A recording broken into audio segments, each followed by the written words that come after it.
You know how all big creators are now making bogus guides on how to get famous online and charging you thousands to be told useless information? Well, today I'm going to give you the most absurd and yet completely legitimate strategy to abusing the YouTube algorithm for success. Today we will discover how to grow on YouTube without ever releasing a video. Welcome back, all you majestic sausages, to another classical spiffing Brit video where I condescendingly use all the tools of the platform to do the exact opposite of what the developers intended. Today I'm going to be revealing a strategy that I've been perfecting on YouTube for the last few years that allows us to perpetually harvest promotion from the algorithm without actually creating anything. Today, I will teach you how to edge YouTube. Okay, so first, what is growth on YouTube? Many creators think that we just release a video into the void and an AI god arbitrarily says, "Ah yes, you shall be given 45,000 views, little video." Alas, no. YouTube does not grow us with views, it grows us with impressions. So what is an impression? Basically, every time you see a thumbnail and a title as you scroll through your various feeds and recommendations, that's an impression. And that is an opportunity that YouTube has given us to turn you, the audience, into a viewer. Now, you might need to be shown a thumbnail multiple times before you're actually convinced by it and click on it. Heck, this video here probably took you several impressions before we turned you into a view, but that's just how the system works. To get more views, you want more impressions, or to better convert those existing impressions into a view. Now, there's not really a way to artificially do something to get more impressions than you would normally receive, except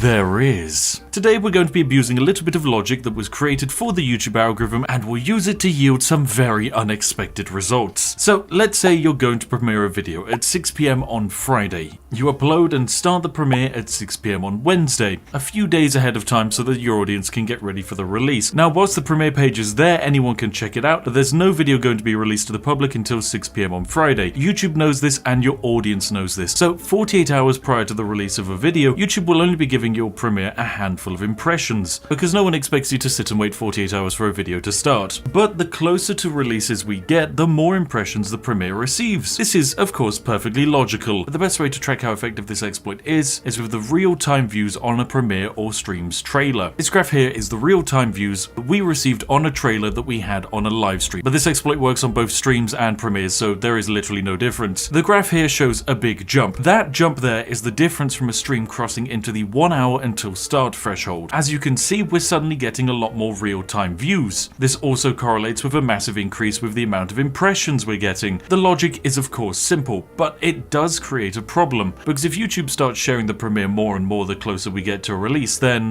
what happens when we compare the difference between 1 hour from release and 30 minutes from release? Oh no! That's another huge increase in conversions and impressions, resulting in more views on my trailer and more people waiting for the event to actually start. But this is well designed and it can't last forever, because after just 30 more minutes of extreme push and promotion from YouTube, the premiere starts in earnest, and all we got was about 1 hour of really good push and 30 to 15 minutes of explosive reach. That's good, but also the way the system was intended to work, so it's still relatively balanced. But this got me thinking, if we get the most push from a premiere in the 15-minute window before it actually starts, and yet nothing 48 hours before, then why bother with the first bit, and why bother even starting the stream? This is when we created the idea of the YouTube edging, a strategy where we perpetually teeter a premiere or stream start endlessly at the 15-minute mark. And oh boy, is it broken. So what are the results and consequences or benefits of this exploit? Well, having more people waiting for your video or stream might actually be more beneficial than you think. The more you do it, the more people that arrive and wait for your stream or premiere to start. And this, ladies and gentlemen, is where the fun begins. Sure, the initial views will be higher, but what we want is a juicy advantage, and that comes to us in the form of velocity, or the snowball effect as I like to call it. Think of any video on YouTube as a giant snowball. The larger the ball is when it starts, the faster it grows and the faster it will go. But for the YouTube algorithm, it's important to factor in virality. This is the rate at which something grows increases. The rate at which something grows on YouTube increases the reach YouTube will push the video. It's why videos hit the trending page, and it's why a creator you only watch occasionally might suddenly appear on your homepage again. So when we have a sudden larger than expected influx of views on a video, the virality alarm is set off and a huge snowball gets rolling at top speed. Now, the results for us have been rather silly indeed. If I were to press go live on a stream, I would probably go live to about 1,000 people waiting. But if I delay the stream and edge YouTube a bit, I can go live to 3,000 people. That snowball is now 3 times the size and it's going to roll pretty fast. But a few weeks ago, we did a another stream where we edged YouTube for around about 2 hours straight. This stream didn't start with 1,000 people waiting. Oh no. It started with 5,800 people waiting, and the velocity snowball began. Now my streams average around about 6,500 concurrent viewers, so starting at literally just under that is a great advantage. But for YouTube, it wasn't just an advantage. It was a sign of a glorious viral hit. So naturally the algorithm sent out more and more impressions until eventually I had my most watched stream of all time, peaking at over 20,000 concurrent viewers. Bugger me sideways with a teabag, ladies and gentlemen. That's what I call a result. But there are limitations to this exploit, especially with how far it can actually take you, because even though you could have infinite impressions, there is still a ceiling. YouTube gives out recommendations to relevant audiences, but what happens if you've pulled from that entire audience? What if your niche topic is just really niche? Well, then it would probably be useful for you to know when it is best to pull this exploit actually off, or how much you can even get out of it. And this right here is my magic little weapon that will give us all of the lovely information. This is vidIQ. It's a multi-purpose tool for YouTube that most content creators use for helps with tags and changing thumbnails and mass edits to videos. But for me, this is a tool that allows me to destroy everything. It was designed to aid with creation, but now it will aid with destruction. vidIQ lets us see the amount of searches per month that a specific tag is getting. This is our potential audience to pull from. The higher the number, generally the further we can go. We can also then see how much competition there is. If competition is high, the odds of someone picking you over existing or alternative content is slimmer. So we need to use this to find the perfect opportunity. So let's go find ourselves an opportunity. We're going to go find out the rising keywords section, and this basically gives us a huge amount of rising keywords that have seen explosive growth on YouTube in the last month. But the issue is most of these aren't exactly relevant to us. So we're going to narrow down our topic to, say, role-playing games, because generally that's the kind of thing I like to play. Then we're going to maximize out the search volume, and we can see that right here at the top, Farthest Frontier has a search volume of 4.2 million searches per month, and its competition is low. This is a very, very glorious sign indeed. So I know that if I were to pull off this exploit, I've got potentially 4.2 million people to draw from,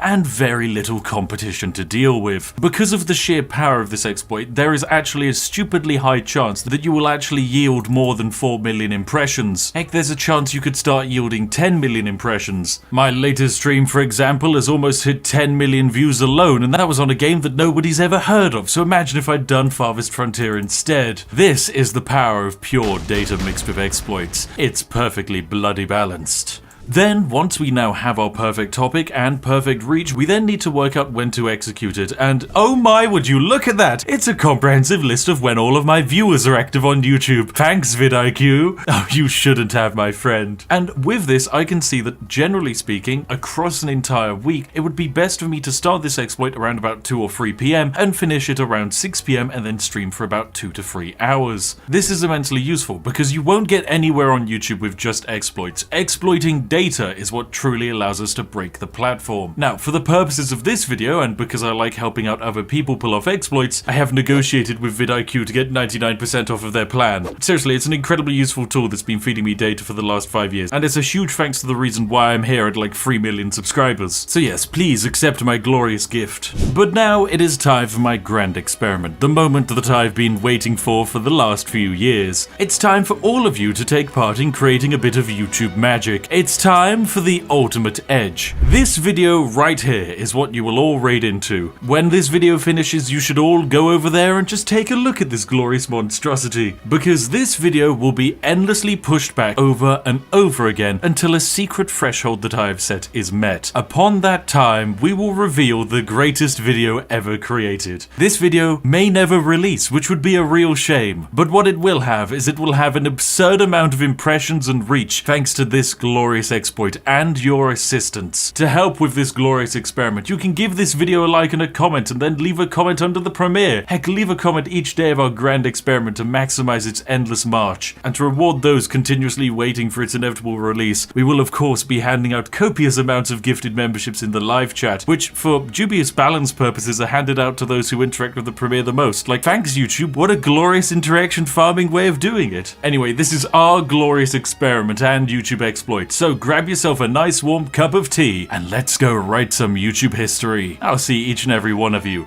over on the premiere.